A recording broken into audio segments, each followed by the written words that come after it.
l'usage de l'anglais et du latin, je vous donnerai mon papier en français, mais vous avez un exemplier en anglais avec le texte que je vais utiliser. J'aimerais pour commencer remercier à mon tour Inès, Livan Claude-Diané, Livan et tous les collègues ici de nous accueillir si bien. J'aimerais aussi pour commencer dédier cette communication à notre ami Luchor qui est mort le 10 juin dernier brutalement. On s'était rencontrés ici sous les auspices de l'Institut. Il aimait beaucoup la Géorgie et je pense que voilà, c'est important pour nous de le garder dans notre cœur. Mon papier fait un peu écho à celui de Edith, qui a donné une interprétation politique de Prométhée. Vous verrez finalement que dans l'encyclopédie, il y a une interprétation philosophique. Je travaille actuellement sur les relations des Jésuites en Nouvelle-France au XVIIe et XVIIIe siècle et sur les dictionnaires lexicographiques qu'ils ont entrepris de rédiger. J'ai pensé qu'il pourrait être intéressant pour le colloque qui nous réunit d'étudier comment, de leur côté, ceux qu'on appelle des philosophes, Diderot, Voltaire, Rousseau, la famille, comme le chevalier de Jaucourt, pour le cas présent, ont traité les récits anciens et les relations, comme celle très célèbre du chevalier Jean Chardin, dans les articles Caucase et Géorgie de l'Encyclopédie. En effet, ces deux articles, qui synthétisent l'ensemble des données disponibles sur ces sujets à l'époque, ont joué un rôle important dans la perception du Caucase et plus particulièrement de la Géorgie dans l'Europe du XVIIIe siècle.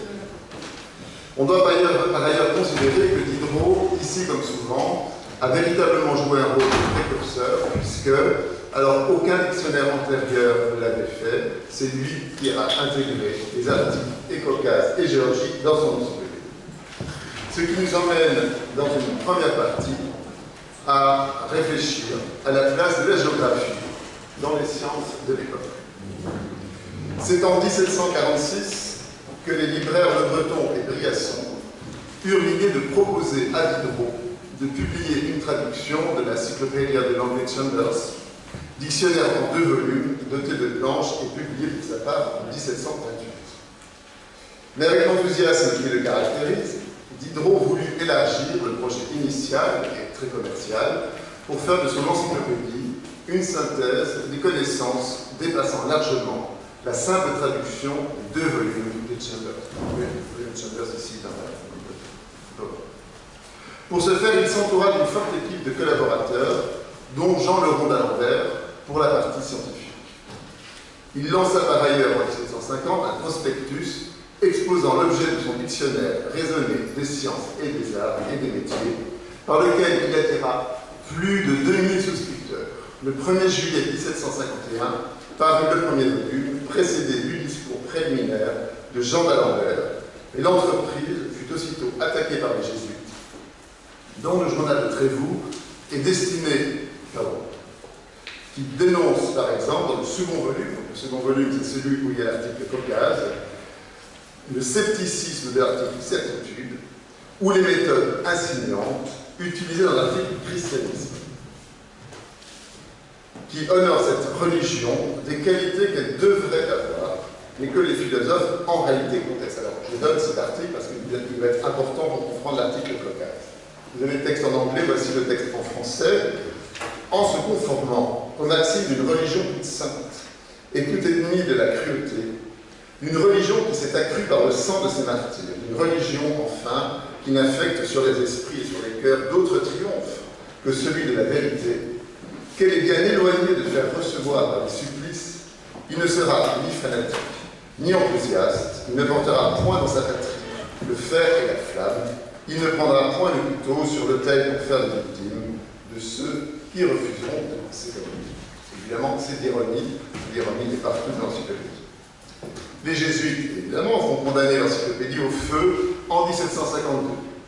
Mais grâce au soutien de Madame de Pompadour et à la protection de Malherbe, chef de la censure royale, l'entreprise continue. Et le volume 3 à 7, le volume 7, c'est le volume où il y a l'article Géorgie, paraissent au rythme d'un par année de 1753 à 1757. Ensuite, après une interruption de quelques années, due aux attaques répétées du parti dévot, le vent politique redevient favorable et les volumes 8 à 17 paraissent sans privilège et sous une adresse étrangère. Diderot achève enfin son travail de rédaction et de supervision en 1765. Les encyclopédistes forment une véritable armée de philosophes. Si certains, découragés ou contrariés, comme d'Alembert en 1759, quittent le navire en cours de route, d'autres, comme le chevalier de Jaucourt, sont prêts à tous les défauts. Concernant maintenant la place qu'occupe la géographie dans cette grande entreprise, on doit constater qu'elle témoigne d'un statut épistémologique complexe, caractérisé par la coexistence de rubriques disparates qu'aucun système cognitif ou démonstratif n'articule vraiment. Comme le montre d'ailleurs très bien la comparaison entre nos deux articles. Il ressort une image kaléidoscopique de la géographie, tiraillée entre science et littérature, entre mythologie et astronomie. Au XVIIIe siècle, l'appellation géographie caractérise les savoirs sur le monde élaborés à partir des textes de l'Antiquité, de découvertes, de voyages, d'explorations qui séduisent le public cultivé. Mais sur le plan scientifique, elle ne recouvre que très médiocrement des éléments de connaissance qui peinent à s'imposer pour eux-mêmes et où cohabitent des subdivisions constitutives de traditions et de styles spécifiques.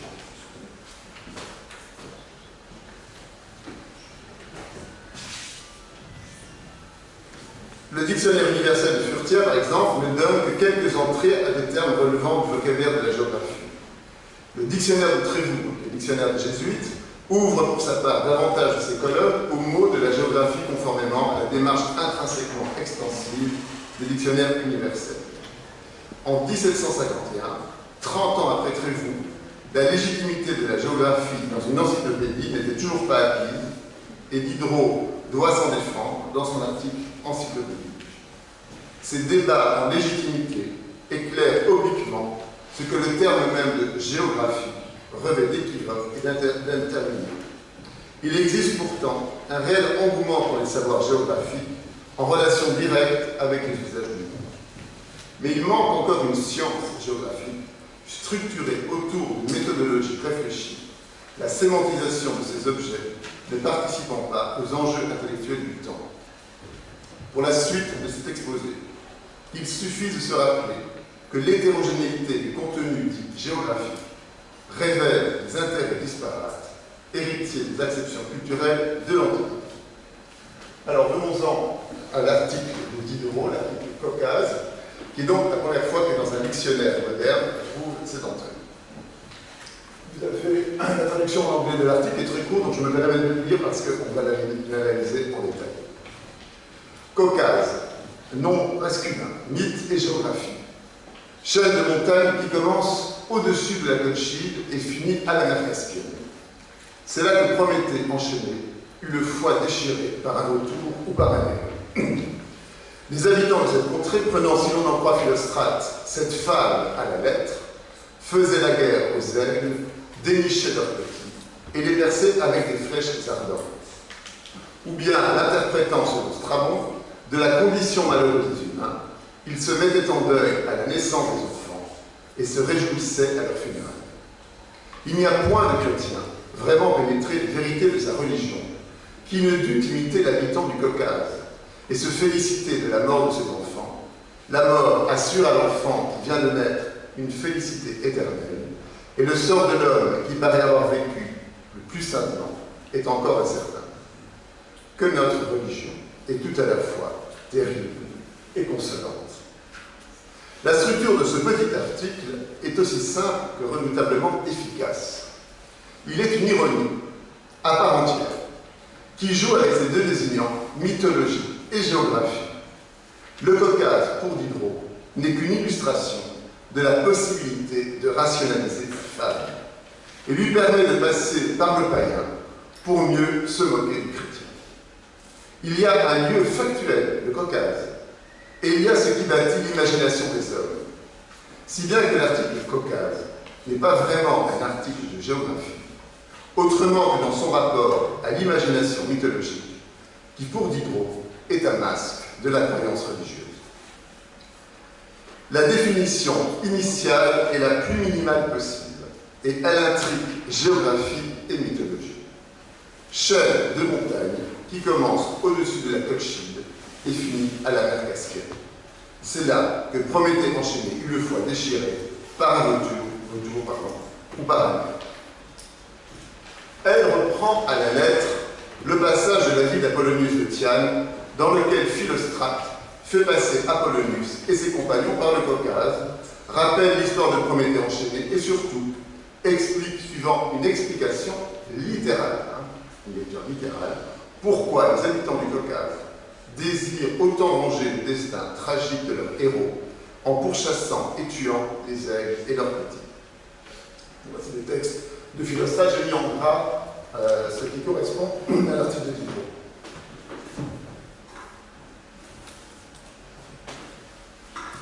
Le Caucase marque la frontière de l'Inde et de la Médie et par un autre bras descend jusqu'à la mer Rouge. Cette chaîne de montagnes est chez les barbares le sujet de bien des fables qui ont été répétées par les poètes grecs. On dit par exemple que Prométhée fut enchaîné en cet endroit pour avoir trop aimé l'humanité. Un Hercule, différent de l'Hercule thébain, aurait été indigné d'un tel supplice. Il aurait percé de flèches l'oiseau que ce malheureux nourrissait de ses entrailles. Selon les uns, Prométhée aurait été enchaîné dans un antre que l'on montre au pied même d'une de ces montagnes. Damis assure qu'on peut encore voir ces chaînes attachées au rocher, mais il est difficile d'en déterminer le métal.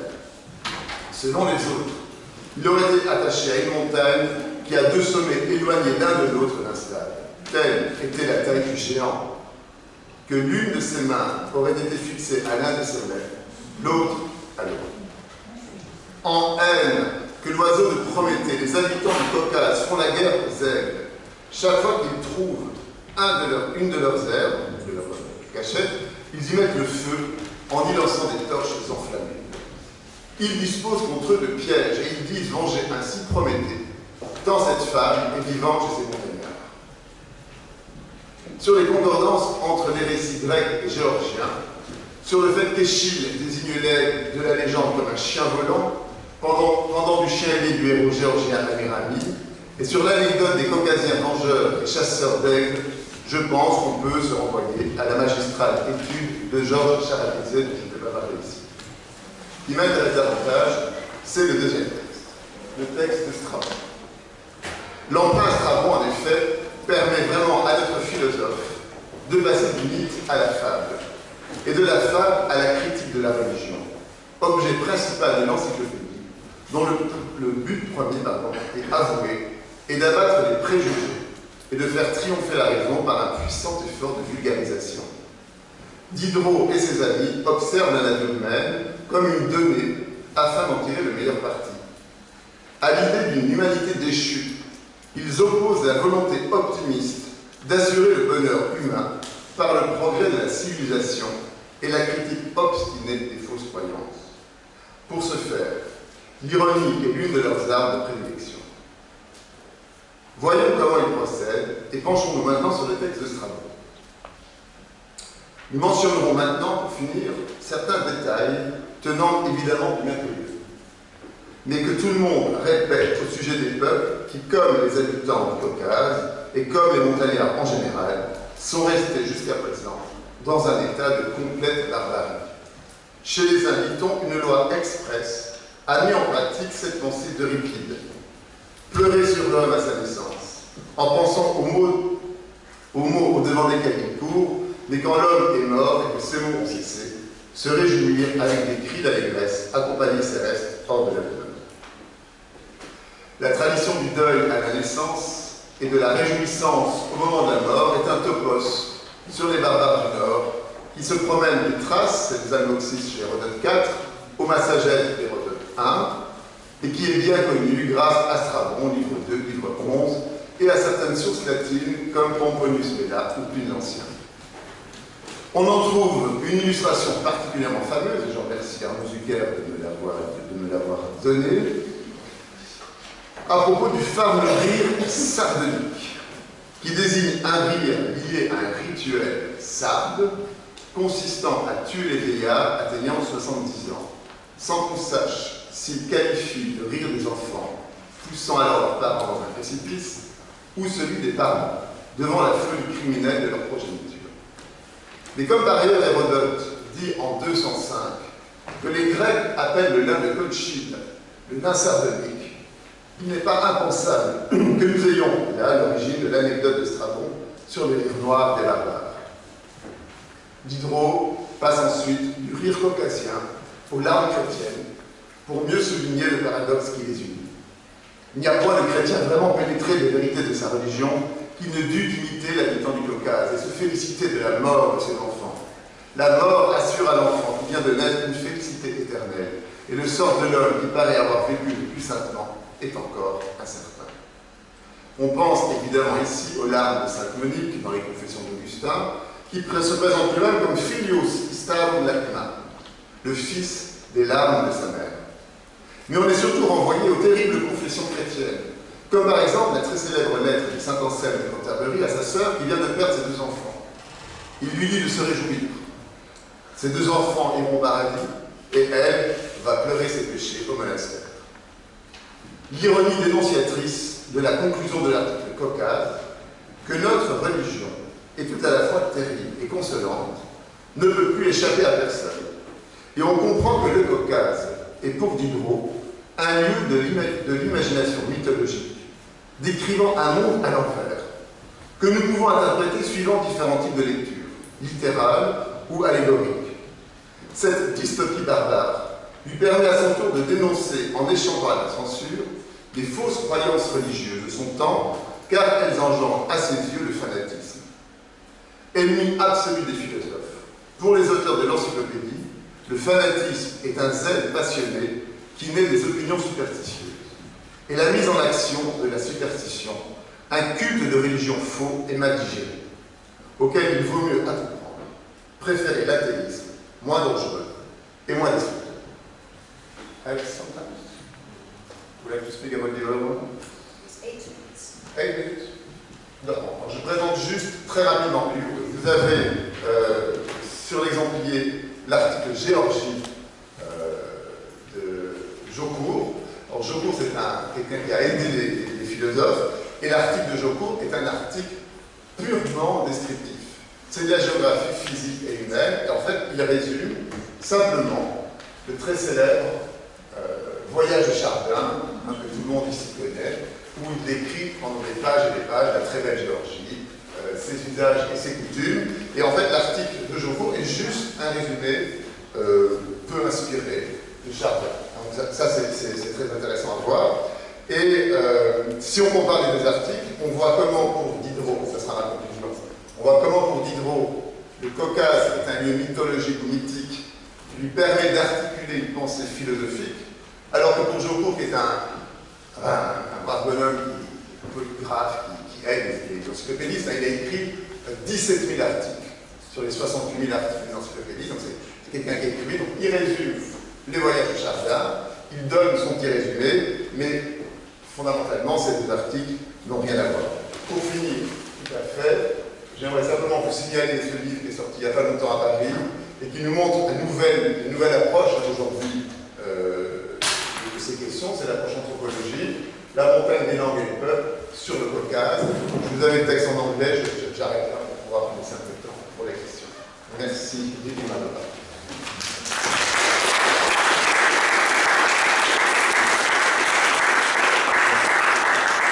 Merci pour votre contribution.